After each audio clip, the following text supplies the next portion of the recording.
சரி, நிறைய பேர் யோசிக்க ஒரு விஷயத்தை பத்தி வெளிப்படையா பேசுவோம். ஆனா யாரும் வெளிப்படையா பேசாத ஒரு விஷயம். ஏன் நம்மில் பலர் ஆபாஸ் படங்களுக்கு அடிமையாரோம்? ஏன் அடிக்கடி விந்து வெளியேற்ற வேண்டும் என்று தோன்றுகிறது? முதல்ல, உங்கிட்ட எந்த குறையும் இல்ல. இது எல்லாமே உங்க மூளையில் தான் ஆரம்பிக்குது. உங்க மூளை உயிர் வாழ்வதற்கும் இன்பத்திற்கும் ஏற்றவாறு வடிவமைக்கப்பட்டுள்ளது. நீங்க ஆபாச படம் பார்க்கும்போது அல்லது சுய இன்பம் செய்யும் போது உங்க மூளையில டோபமைன் சுரக்கும். சுவையான உணவை சாப்பிடும் போது சுரக்கும் அதே ரசாயனம் தான் இது. ஒரு விளையாட்டில் வெற்றி பெறும் போது அல்லது ஆன்லைனில் நிறைய லைக்குகள் கிடைக்கும் போதும் இது சுரக்கும்.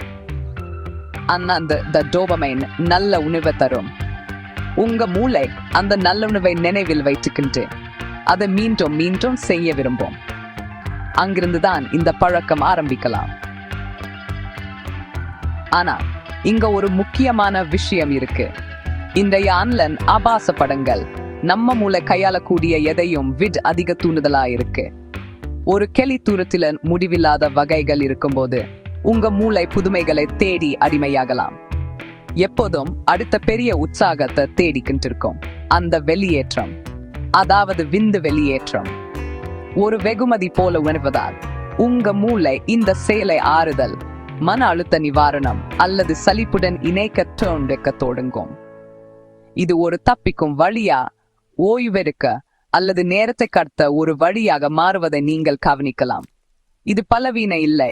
இது மேம்படுத்தப்பட்ட நவீன கால தூண்டுதல்களுக்கு ஒரு இயற்கையான எதிர்வினை. ஆனால் எந்த ஒரு விஷயமும் அதிகமாகும் போது அது நல்ல உணர்வை தந்தாலும் கூற்ற உங்க ஆற்றல், கவனம் அல்லது நெஜ வாழ்க்கை உறவுகள் பற்றிய உங்க எதிர்பார்ப்புல குழப்பலாம். அதனால இந்த பழக்கத்தை ஏன் கைவிடுவது கடினன்னு நீங்க எப்போதாவது யோசிச்சிருந்தால் அல்லது கொஞ்சம் கட்டுப்பாடு இல்லாமல் உணிந்தா நினைவில் கொள்ளுங்கள், இது மூளையை பற்றியது, குற்ற பற்றியது அல்ல. இது புரிந்து கொள்வது உங்களுக்கு பொருத்தமான முடிவுகளை எடுப்பதற்கான முதல் படி. அறிவியல் உங்களுக்கு ஆதரவாக இருக்கு. நானும் அப்படித்தான்.